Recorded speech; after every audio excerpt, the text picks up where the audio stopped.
Alright, that is the squid from the seas of Gigantes. Fresh na fresh yan, guys. Gagawa ko ng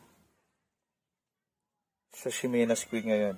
Papakita ko sa inyo yung finished product na, kasi wala akong videographer kaya yung finished product na lang mamaya. Pakita ko sa inyo kung yung squid sashimi, my version, my style. Okay, so ayan na, prepare ko na siya, slice ko na, nalinis ko na. Yung wings, i-dip ko yan mamaya sa soup na ginawa ko, seafood soup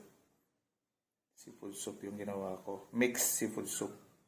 Mamaya i-dip ko lang yung wings na yun para lumambot. Mas masarap kasi pag na-dip siya sa mainit na tubig.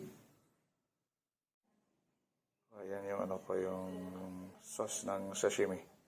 Vinegar only. Lagyan ko lang ng konting salt para lumabas talaga yung tunay na flavor ng squid. Fresh na fresh yan. Buhay pa yung mata, oh. Sisip-sipin ko yan. Alright. Mag-enjoy na ako, guys. Na kami. See you on my next video.